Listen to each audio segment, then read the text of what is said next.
Hello guys, welcome to another video. Tensura X Fate, When the Time Reincarnated As Human by Vericishi. Chapter 8 Introducing Artemis to Rin Satoru's POV. It was another lazy Sunday, perfect for chilling out and, well, revealing one of my latest creations to Rin. I was sprawled on the couch, with Artemis curled up next to me in her cat form. Her sleek, silver fur shimmered in the morning light, and her mismatched eyes, one red, one blue, looked up at me with that usual mildly annoyed expression. "All right, Artemis," I said, giving her a scratch behind the ears. "Ready to meet Rin in your human form?" Artemis let out a huffy little cat noise, clearly not thrilled about being called a homunculus. She switched to her AI consciousness, which made her responses all robotic and flat, like she was trying to be extra dramatic or something. "Yes, master," she said, her voice devoid of emotion. "I will comply." I chuckled. "Oh, come on, don't be like that. It's just to keep things simple. You know how Rin can get." Right on cue, Rin walked into the living room, her eyes narrowing when she saw me lounging around. She had that look, you know, the one that says, "I'm about to lecture you into next week." "Satoru, what are you doing just sitting there? We've got training, and what's with that cat?" She pointed at Artemis, who stretched lazily, not a care in the world. I grinned, trying to look as innocent as possible. "Actually, Rin, I have a surprise for you." I gestured to Artemis. "Artemis, transform." In a flash of light, Artemis switched from her cat form to her human form, a cute 10-year-old girl with fair skin, silver hair, and those striking red and blue eyes. She stood up and gave a stiff, almost robotic bow. "Hello, Rin," she said, still monotone. "I am Artemis, the homunculus created by Master Satoru." Rin's eyes went wide, and she took a step back. A homunculus? You created a homunculus without telling me?" I scratched the back of my head, giving her my usual awkward grin. Yeah, I thought it'd be a fun project." "A fun project?" Rin practically shouted, looking like she was about to blow a fuse. "Do you have any idea how dangerous that is? The amount of mana it must have consumed? Are you insane?" Artemis, still in her AI mode, turned to me, her face expressionless. "Should I respond to her inquiry, master?" I waved her off casually. "Nah, it's fine. Rin, it didn't use that much mana. I've got it under control." Rin crossed her arms, glaring at me. "Really? Because I'm sensing a significant mana drain from you?" I shrugged, trying to play it cool. "Okay, so maybe it used a bit more mana than usual, but it's not a big deal. Artemis here is totally stable." Rin glanced at Artemis, who was just standing there like a statue. "Stable? She doesn't even seem like she has a soul." I shot Artemis a quick look. "Artemis, switch to your normal mode." Artemis blinked, and suddenly her face softened, her voice gaining that familiar playful and slightly annoyed tone. "Geez, master, could you be any more embarrassing?" Rin raised an eyebrow. What is this?" Artemis sighed, rolling her eyes. "Look, Rin, I'm not just some lifeless doll. I'm a fully functioning being. It's just easier to act robotic when dealing with first impressions." Rin looked between us, clearly torn between confusion and frustration. "And you thought this was a good idea? Why?" I leaned back, lacing my hands behind my head. "Because it's awesome. Come on, Rin, think about it. A fully functional homunculus with AI integration. It's like something straight out of a sci-fi fantasy novel." Rin pinched the bridge of her nose. "You are impossible, Satoru. This kind of thing isn't just for fun." Artemis pouted, crossing her arms. "Hey, I'm right here, you know, and for the record, I think it's pretty cool." I chuckled. "See, even Artemis agrees. And besides, she's got peak DNA from every animal from Earth's history, from the beginning of life to the peak human era. Her body's designed to be the perfect vessel." Rin's eyes widened again. "Peak DNA? You've been messing with genetics now?" I nodded. "Yup. Plus, her body's got an extra-dimensional space particle core, so no mana leakage. She's self-sustaining." Rin looked at Artemis, who was now acting more like a real person, more alive. "And you're okay with all this?" Artemis shrugged. "I guess so. It's not like I had much say in being created, but master's not so bad. And switching to AI mode is kind of fun." Rin sighed, shaking her head. "I can't believe you sometimes, Satoru. You're going to get us into serious trouble one day." I laughed, waving off her concerns. "Oh, come on, Rin. What's life without a little excitement?" Rin crossed her arms, her expression softening just a bit. "Just promise me you'll be careful. And if you ever need help with anything, you'll come to me first. No more surprises like this. I gave her a thumbs up. Promise. Artemis, now fully embracing her playful side, grinned. So, Rin, what do you think? Am I the best homunculus ever or what? Rin couldn't help but smile. Well, you are pretty cute. Just try not to cause too much trouble, okay? Artemis winked. No promises. We spent the rest of the afternoon hanging out, Rin slowly warming up to Artemis. It was kind of a roller coaster, but that's pretty much how things go around here.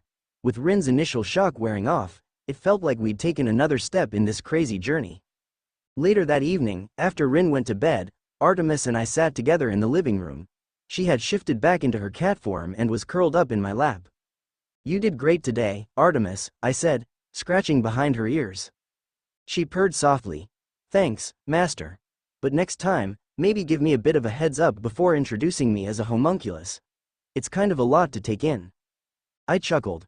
Noted, but hey, you handled it like a pro. Artemis sighed contentedly. I guess I did. Just don't make a habit of it, okay? I grinned. No promises. And yeah, I might have a few more surprises up my sleeve. After all, what's life without a little mystery and adventure, right? Chapter 9 Game Debate with Two Fangirls. Rin's Pav. It's been 2 years since Artemis arrived, and our daily bickering has reached a new peak. Tonight's topic? Games. I'm sprawled out on my bed, fingers dancing across my phone screen as I tap through Honkai Impact. Across the room, Artemis is glued to the PC, eyes narrowed as she plays Red Dead Redemption 2. The tension is almost palpable, and I know it's only a matter of time before one of his snaps. Artemis huffs, flicking her silver hair out of her eyes. Master hasn't made a new game in ages. All he wants me to do is test his old ones. I need something more epic. Like a mix of D&D and * World of Darkness. Something with real depth. I don't even bother looking up. You're wasting your time with those clunky PC games.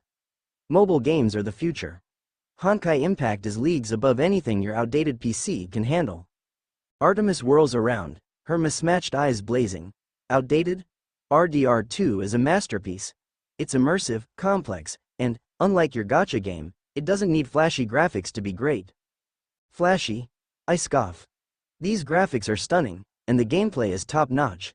Kiana could wipe the floor with your boring cowboys any day. She crosses her arms, pouting. You just can't handle the precision of PC gaming, Rin. Admit it, you're scared of a real challenge. I roll my eyes, leaning back. Scared? Of what? A game where the most exciting thing is a tumbleweed blowing by. Yeah, right. Honkai keeps things exciting, and it's way more vibrant. Oh really? Artemis snaps, leaning forward. Let's not even start on PUBG. The thrill of surviving in a battle royale, with realistic graphics and strategy, is miles ahead of your grind fest. I smirk. Substance? You're just mad because you need an emulator to play Honkai, and don't even get me started on World of Darkness. Your medieval fantasies are all the same. Dark, serious, and no fun. Honkai is lively and doesn't take itself too seriously. Artemis narrows her eyes. That's because it's shallow. World of Darkness has lore that spans decades. It's rich, with history, and has consequences. Your gacha rolls? Not so much. I shrug nonchalantly. At least I don't have to squint at a tiny screen to read all that lore. And the gacha rolls? They add excitement. It's like a real adventure. Artemis shakes her head, exasperated. You're impossible. Just because Honkai Impact has sparkly graphics doesn't make it the greatest. RDR2 and PUBG are gritty, real, mature. They're for players who want to experience something deeper. Oh please, I say, throwing my hands up. You're just jealous because I can play anywhere, while you're stuck at a desk. Artemis's Pav. Rin is absolutely hopeless. How can she not see the brilliance of PC games? I've tried explaining, but she's just so stubborn. It's not about playing on your phone, Rin, I say, trying to keep my cool. It's about the experience. The immersion.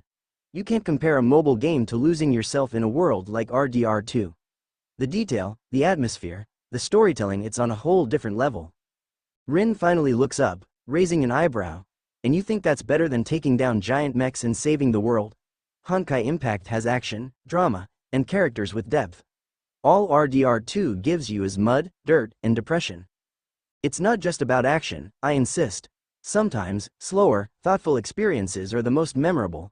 And as for PUBG, It's intense, realistic. No mobile game can match that adrenaline rush. Rin rolls her eyes.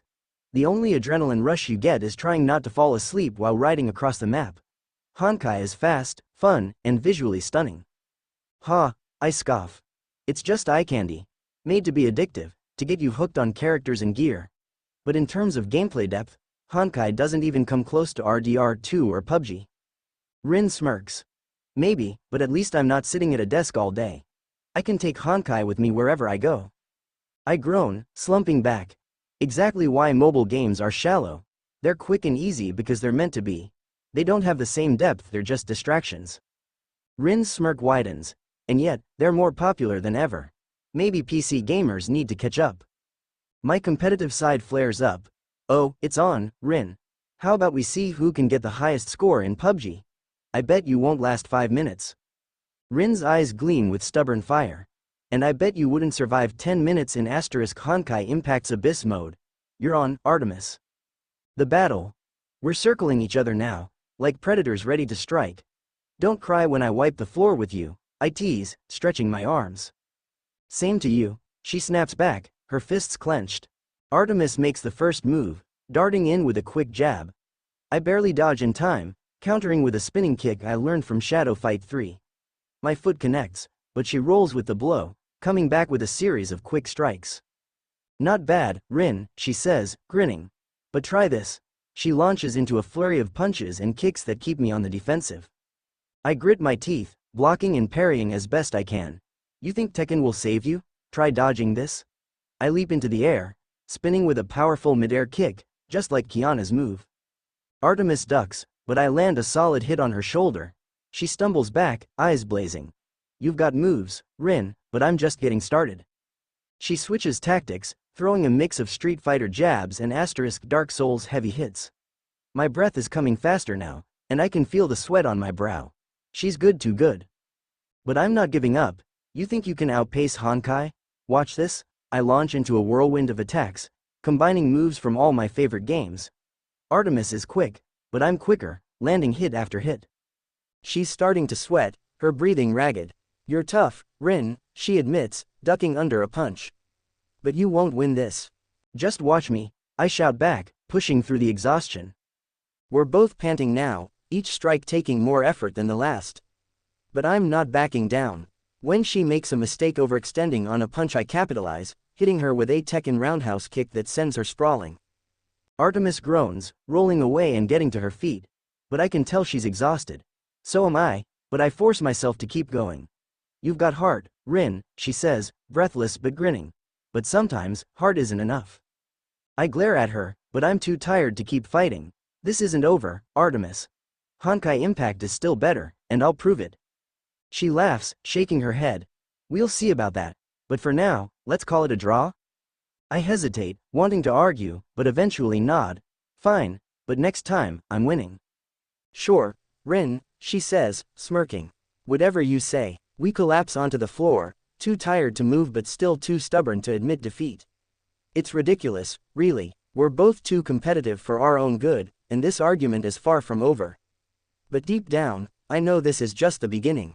After all, the Grail War hasn't happened yet, and until then, there's nothing stopping us from trying to one-up each other no matter how many games it takes.